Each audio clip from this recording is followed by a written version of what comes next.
Merhaba arkadaşlar, hepinize kolay gelsin. Bugün sizlerle beraber kısmet olursa bu kazağın yapımına başlıyoruz. Ben bir miktar çalıştım. Diğer kısmı da sizle beraber çalışacağım. Hatta kazağımızı o kadar basit bir şekilde anlatacağım ki bu kadar bekledik, bu kadar basit bir anlatım mıydı diyeceksiniz, emin olun. Çünkü gerçekten çok zor bir ürün değil açıkçası. Öncelikle 8 milimlik şiş kullanıyoruz. Misinalı şiş kullanırsınız, düz şiş kullanırsınız. Çok önemli değil. Yakayı bütün örebilirsiniz. Misinalı şiş kullanabilen arkadaşlar. Yok kullanamam diyen arkadaşlar ise iki ayrı parçada da çalışabilirler. Öncelikle neler kullanacağız? Şöyle göstermek istiyorum bakın. Şöyle yuvarlak pullu ip ya da damla versiyonunu tercih edebilirsiniz. Bu model için size anlatacağım birçok model için aslında yurt dışı modellerini anlattığımı biliyorsunuz. Onlar bu şekilde floş koton tarzında ince pullu ipleri kullanıp bu şekilde detaylandırıyorlar. Türkiye'de de artık ulaşabiliyoruz biliyorsunuz yurt dışında çalışılan modellere. Böyle ince olanlarını tercih ederseniz çok daha iyi bir verim alacaksınız. Ama ulaşamıyorum derseniz de onun için de çok diyebileceğim bir şey yok. Çünkü geçiş kullanacağız ve bu geçişleri ancak bu iplerle temin edebiliyoruz. Diğerleri daha kalın kalıyor. Böyle ince olan versiyonu. Şimdi ben buradaki versiyonunu da şöyle yakından göstereyim.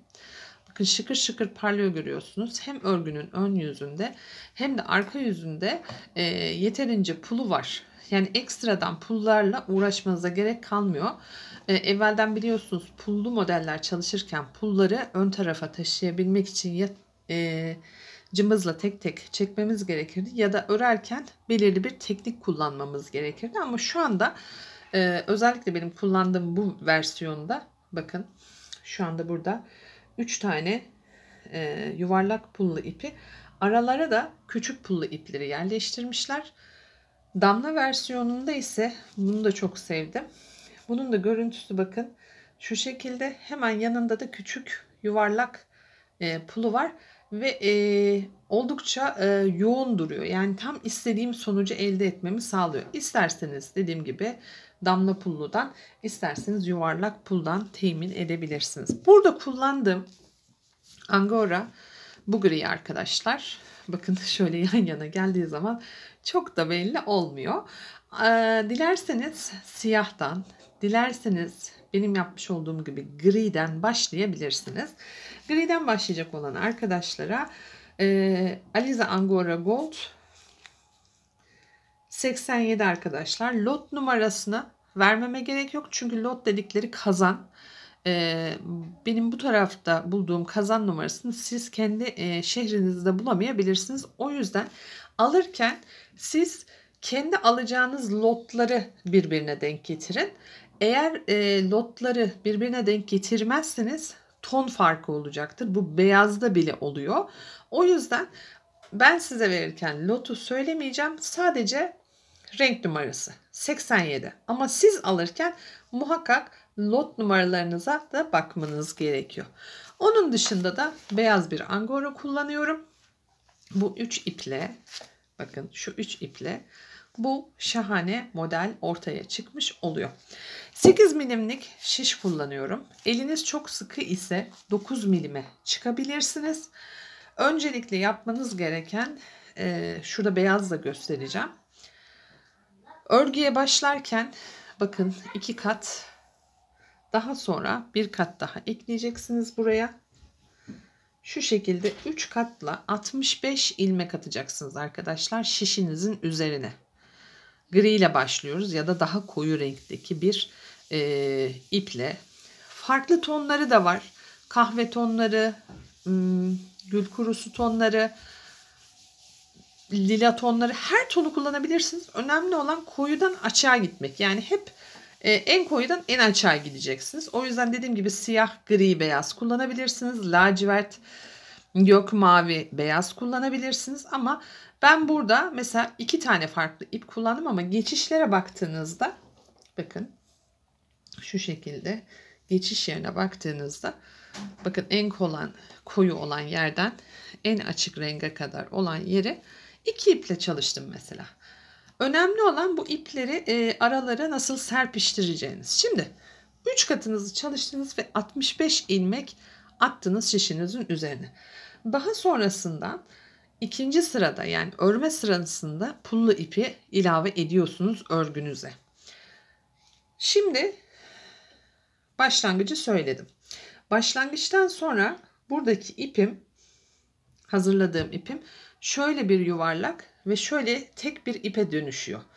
Bunu şuradaki yuvarlağın içerisinden tekrardan bu ipi çıkarttığınız anda, şurasının örgüde olduğunu varsayın. Şöyle tekrardan çıkarttığınız anda bakın düğüm olmadan, şurada küçücük bir şeyle düğüm olmadan örgünüze devam edebiliyorsunuz. Böylece her seferinde bu 3 katı ay denk geldi gelmedi derdinden kurtulmuş oluyorsunuz. Her seferinde örüyorsunuz. Ördükten sonra yuvarlığa geliyorsunuz ve içinden çekiyorsunuz şu şekilde. Bakın. Şu şekilde çektiniz. Bakın. Bir burada. İkincisi burada. Hiç belli bile değil. Şöyle göstereyim. Bakın hiç belli bile değil. Halbuki burada 2 kere düğüm yaptık bu alanda. Bu tür örgülerde çok çok önemli oluyor bu. Şimdi hemen şöyle göstermek istiyorum. Karış hesabıyla da bir karış, 2 karış, 2,5'tan biraz fazla. Şimdi hemen santim ölçüsünü de vereyim sizlere.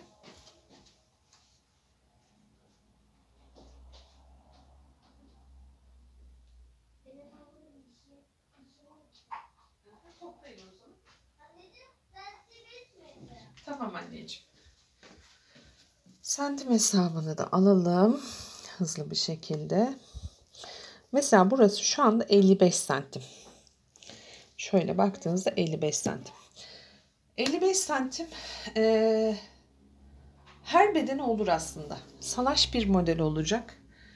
44 bedene de uyum sağlayabiliyor. 40 bedene de uyum sağlayabiliyor. Ama tabii 36 bedenseniz, 34 bedenseniz ne yapabilirsiniz bunu? 40 santim ya da 45 santime denk getirebilirsiniz bakın. Salaş bir model olacak. Üstünüze çok oturmayacak. Bu bir kazak.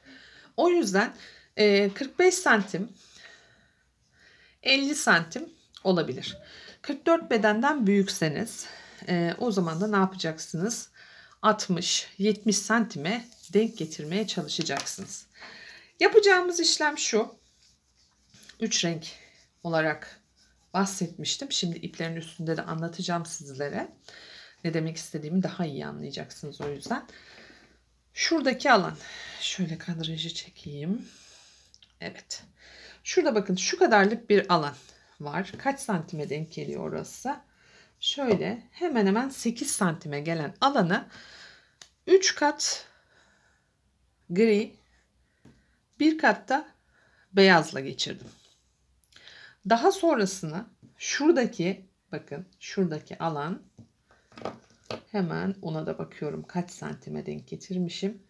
Orasını da ortalama 8 santime denk getirmişim arkadaşlar. Buradaki 3 katı ne yapıyorum? Hemen 2 kat gri, 1 kat beyaz ekliyorum. Şimdi şurada ne yapmıştık biz? 3 kat beyaz gri olarak anlatmıştım size. İkinci katmandaki olayı 2 gri, 1 beyaz olarak geçiriyoruz. Pullu ipimiz gene beyazla devam ediyoruz. Bu arada pullu ipi ben gri ile de çalışacağım, beyazla da çalışacağım diyen arkadaşlar tabii ki çıkacaktır. O zaman ne yapabilirler? Buradan aşağıyı komple gri, yukarısında beyaz olarak çalışabilirler. Sakıncası var mı? Hayır, yok.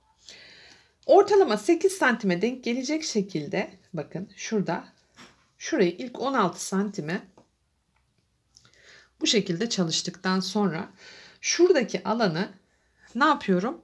Bu sefer biraz geniş tutmak istiyorum. Mesela şuradaki alanı tabii daha geniş tutuyorum. Burada 2 tane şöyle yapmışım. 8 santim 3 kat gri. 8 santimden sonrası şurasındaki alanı 2'ye katlamışım. 15-16 santim olacak şekilde olan yeri 2 gri 1 beyaz. Daha sonrasında şuradaki alanı bakın hemen gösteriyor zaten kendini. Şuradaki alanı buraya da 8 santime denk getirmişim. Burayı da 2 beyaz 1 gri olarak geçirmişim. Ne oldu? Beyaz kısma geldim. Beyaz kısma geldikten sonra kazağınızın boyunu ne kadar uzatmak istiyorsanız o kadar uzun öreceksiniz arkadaşlar. Şurasının şeyi çok önemli değil. Uzunluğu çok önemli değil. Bunu ister diz kapağınıza kadar, isterseniz basen altı ya da bel kısmında bırakabileceğiniz alan. Beyaz kısmı istediğiniz kadar çalışacaksınız. Ben ne kadar çalışmışım? Hemen onu göstermek istiyorum sizlere.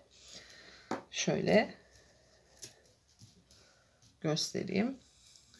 Toplamda kaç santim yapmışım? 28 santim.